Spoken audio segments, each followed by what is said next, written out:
This is the Carwash on Sakala Duma Radio. Leading into our discussion around the Soweto derby, let's do pole position. Pole position. Pole position is where we jump on Facebook and we ask our listeners a question, a topical question relating to local football. We asked you guys, who is the top key player in this weekend's Soweto derby? And here's what you had to say. There is only one top key player, Kabadinu Mhango. That will be the top key player. Mamela, Mango, Uli. Ikrovic for Kaiser Chiefs, Mango for Pirates. Temekos Lodge. Makaringe in the side of Pirates. In the side of Kaiser Chiefs, I have Cardoso. Interesting picks there. I actually didn't expect Cardoso. I mean, really? I mean, if there's a penalty, sure, but come on. I think otherwise. So who would you rank in your top? I'm very interested in who will dominate between Nurkovic and Mahango. I have Vincent Pule specifically because Highlands Park exposed Chiefs on the set pieces, and Vincent Pule's left foot we know. So who would you guys have, Clint? Who do you rank as like the most important? Yeah. So excitingly for a Soweto derby, which up until recently has delivered a lot of 0-0 draws, and it's been a case of who's going to be tight at the back. It's now the story of two strikers. And that's how it should be for a Soweto derby. It shouldn't be about who's going to keep a clean sheet or who's going to be in goal for Kaiser Chiefs. It should be who's the guy who's going to win this game for us. Yeah. If you score one goal, can our guy score two? Can we score three? So it's exciting. It's an exciting time for South African football when Chiefs go into a derby. They're in the top 3 or 4 teams in the league. They're both pushing, and it's two strikers who the crowd is looking at. So for me, Nurkovic, Mango, those are the two that the whole of South Africa will be watching, and I hope they come to the party. Yeah, definitely. Yeah, I mean, you can't ignore, especially the form of Mango and the importance of Nurkovic from the Kaizer Chiefs side.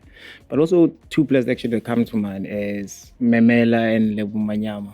Merely because of, I think they're the kings of assists in their teams. You know, I think they play a very important role in their teams, especially Memela, like coming out from a guy that I actually knew that he was just a winger. Now he's playing as a 10, and the way that he plays it, I mean, it's amazing to see.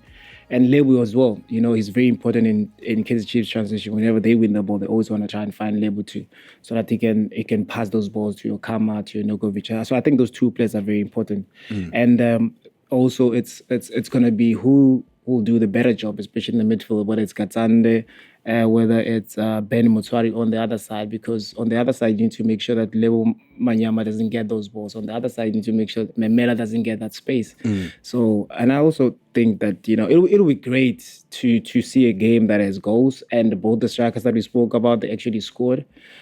Because we want to see, man, the striker that has come end of the season, they had 19, 20 goals, you know? Because it's been 13-12 every year. So now I think Mango is important for Mango to actually add on his tally so that he can get that. And imagine the story. Mango gets his 15th. We haven't seen a striker reach 15 in years, and he gets it in the Soweto derby. Didn't he call 15 goals? Didn't he make a prediction? He did. So you're right. If he gets it in this one, it's big. And all those people who said, don't put yourself under pressure by naming a number. We need more characters like that. As Latin will tell you, I'll get 20 this year. Yeah, but he'll remind you when he gets it as well. Yeah, for sure. But he just said in South Africa, everybody that has said that they've never. so we know like people come out and like kick off and Sakala like, watch me, this is my season. We're still waiting. You know, correct. So for Mango to actually do that and actually be able to score those kind of goals, like so much respect for that. Yeah, and is that the minimum requirement for the Golden Boot? Is there a minimum requirement in place now? Well, I'd say that there's people on Mango's tail, so I think it's gonna go beyond 15 though. It needs to, because Shaluli is coming as well. So it's gonna be very interesting. Probably maybe the person that will actually take it, maybe it'll be 19, 20, somewhere there. We but hope 15. It'll be dope though. Imagine we have maybe 2 top goal scorers, 20 goals each. And then next year we're looking forward to 22, 23. Yeah. So that record of Mbesuma can be broken at once, at some point. And I tell you what, Leslie Manyatel is looking down from the heavens watching this derby, and he's hoping that top scorer award goes to a guy in a Pirates jersey. Yeah, so hopefully he's in the ghost is with him in that jersey come Derby day. And you know, like most of the time, besides Lodge, actually, it's been a while since we've seen a Orlando Pirates player going to the podium actually winning something. Correct. You know, so it would be actually dope to see Orlando Pirates player go in there, you know, second year in a row. Last season was Lodge. This time it will be, that'll probably maybe will bring confidence into the team, especially going into next season, maybe to do better, because they'll also need to show, you know, what is it that have been building for so many years? Because we know that Pirates at some point was in the building phase. Now they've got a solid team. They need to bring something into the table. Yeah. How much does, you know, we always say throw form out the window when it comes to the Soweto Derby, because you can never predict, but it's kind of difficult to ignore this season. I mean, Chiefs are on this kind of downward spiral, the pressure is on them, and Pirates have just resurged, and they've come back with such venom that we didn't see when it was the beginning of the season. You know, they were struggling, they were bottom half of the table, and now suddenly they're third position, I think, right now. How much would you say form plays into this weekend's derby? So look, obviously Teko's got a much better take on this than I have. He's played in them. You always hear pundits go, it doesn't matter where you are on the table, whether the team's bottom half, top half, log position doesn't affect this game.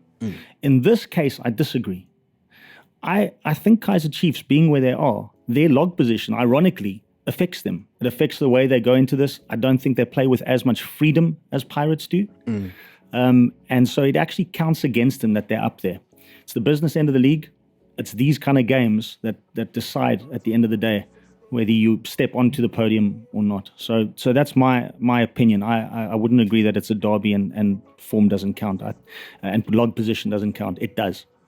Yeah, I think it's one of those derbies that actually now they mean a lot, not just the game for the fans and for people to come and enjoy. And I think this one means more to both teams. I think if any team loses there on the weekend, the chances are it's the end of the season for them. You know, so I think it's important. And like Clint has said, I think it has nothing to do with form.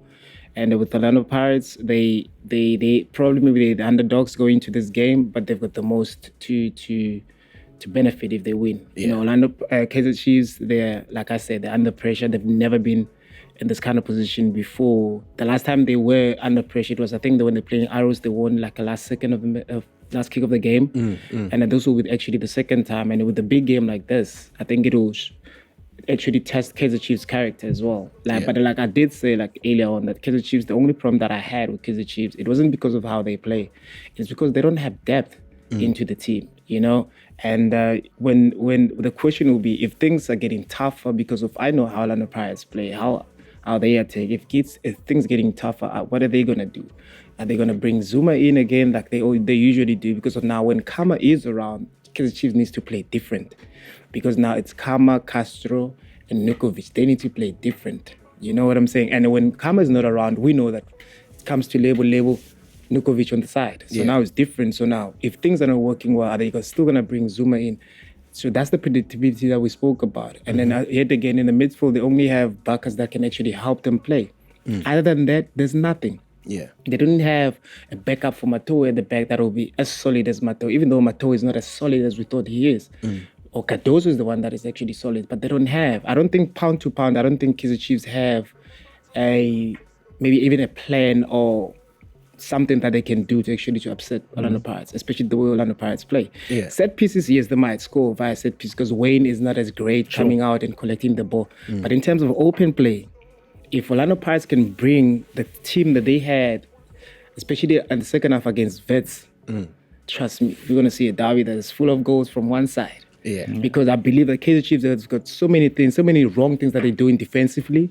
And if Pirates can find those things and use them, I promise you this is going to be a derby that we'll be speaking about for the next 2 years, especially with the form that they're in as well. But what's interesting is the very thing that we were all praising Kaizer Chiefs for at the start of the season. They know their starting 11. They pick the same team. We know what substitutions they're going to make. They're an oiled machine. And Middendorp was being praised for that. Yes, they weren't playing maybe attractive football, but they were playing winning football. And they had a system. Everyone could see the system, but they couldn't do anything about it, and the system worked. Come the second half of the season, the fact that they haven't had to go to plan B as such and plan C and find different ways to win, and now they're having to do it. is counting against them. Whereas Pirates, as you say, Pirates can do a lot of different things. They've got a lot of different ways to hurt you. They can go direct. They can keep the ball. They can push you high up. They can press high up on the field. Or they can play on the counter. They've got all those things. Chiefs play a very certain way this season, and they're not changing it up from what I can see. No. Yeah.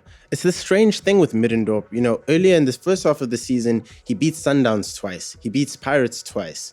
And now second half of the season, we're nervous. You know, Chiefs fans' hands are sweating now. Suddenly, he doesn't look like he has fresh ideas. He doesn't look like he has a plan of attack if they have to come back from 1-0 down, for example. You know, they grabbed that late winner against Arrows. But to be honest, if Arrows had scored first in that game, I don't know if Chiefs would have had it in them to come back. And this is a Pirates team that it's super dangerous. And now there's this other question of Kune versus Akpeyi now. You know, we did say we don't want to talk about keepers in goal, but it kind of is a big question. Do you start Kune in this derby, or do you start with, you know, old trustworthy Akpeyi, who's got a couple, you know, player of the match awards this season? He's had a good season. If Mudendop starts 2 million Kun, and then I realize Mudendop is not the one that's in charge of putting out the lineup, there is no way that he can start E2. Because how many games have Akpeyi played this season, you know, and how many clean sheets does he have? And then you look at Wayne Sandilands, they're more or less the same in terms of the stats as well. These are two important goalkeepers, okay, maybe including Onyango. These are 3 important goalkeepers in the league right now. So now if you're putting it to Milan Kuna now, this big game like this, that's an emotional decision. It's not tactical, because it's not going to help you anything with tactics. So it's an emotional decision, and once you do that, you can't stop it. So now you open up this route that anybody that goes and get injured, which means Bernard Parker can stay for 2 months. When he comes back, he needs to play. So now there needs to be like a plan within the team. You need to also wait for your chance to come and play. And Akpeyi should have 2 or 3 games that are very bad. I'm like, okay, E2 now, this is your chance. But you can't just be emotionally just because E2 is there. And I'm like, now he needs to come back. Akpeyi has been doing great. So what are you doing to Akpeyi's confidence when you do that? Because this is a guy that actually nobody believed he'll do the stuff that he did. Sure. Yeah. This was the first game Akpeyi was on his boots, Chief. Yeah. One shot, Akpeyi, hey, butterfingers. Now he's improved. Now he has gained trust in the Chiefs fans as well. So now, the same guys that said they wanted to see E2 playing against Highlands Park, they're the same fans that are saying, hey, we need Akpeyi back. So Kaizer Chiefs will never be satisfied. But I think for Moreno to come the derby, he needs to go with this tried and tested, and this is the guys that I've been playing with the whole year. Yeah. Because it's important not to tamper with that, because of now he's got nothing else but to look at the league. If he doesn't win come Saturday, I promise you, I'm saying this right now, he'll never win the league. Yeah. And it's tough, you know. It's interesting. Brian Baloyi, I think, did an interview recently where he said that he'd pick Gune over Akpeyi, but, you know, it's Spider-Man, Spider-Boy. Maybe there's some personal relationship there. I don't know. What would you go for?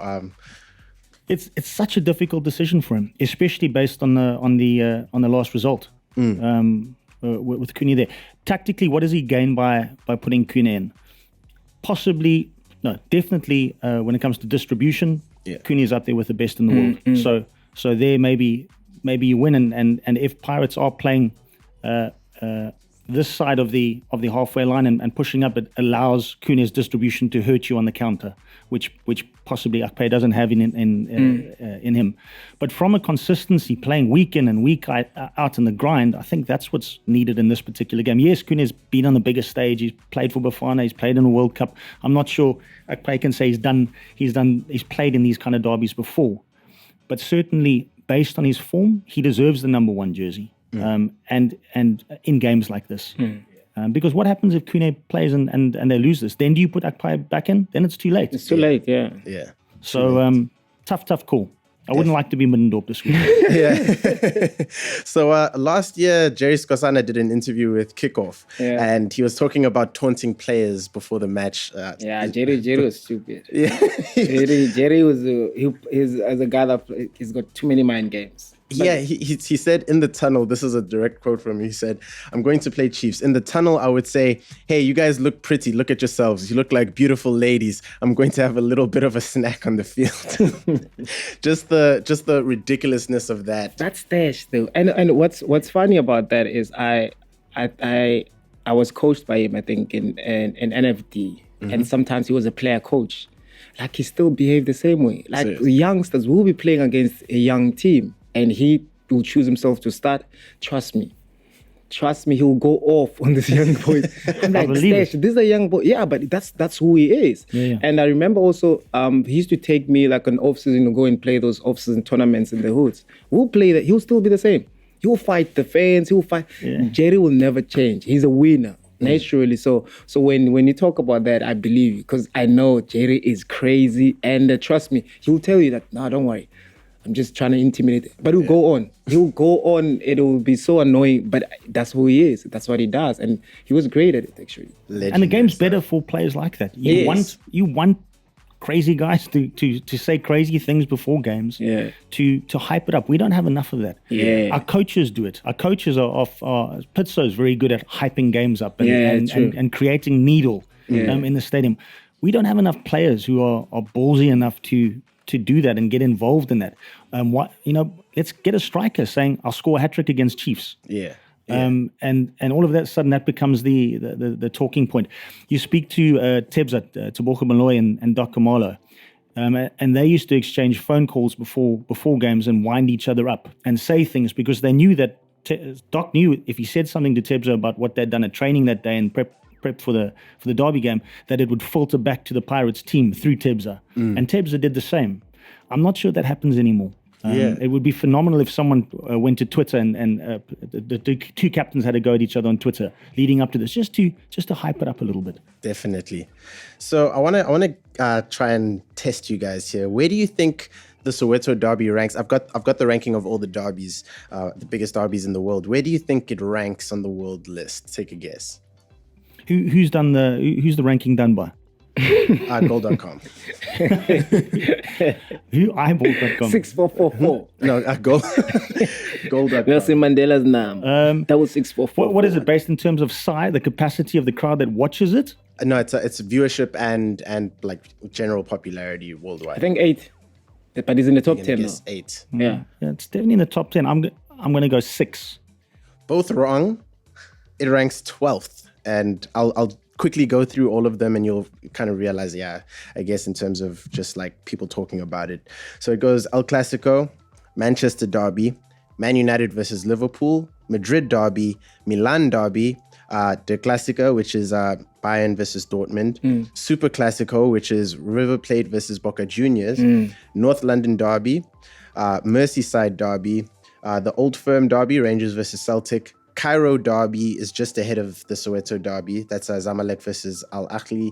And then it's the Soweto Derby. And just behind that is Club Africain versus Esperance, which is the Tunis Derby. And there's no Pretoria Derby there.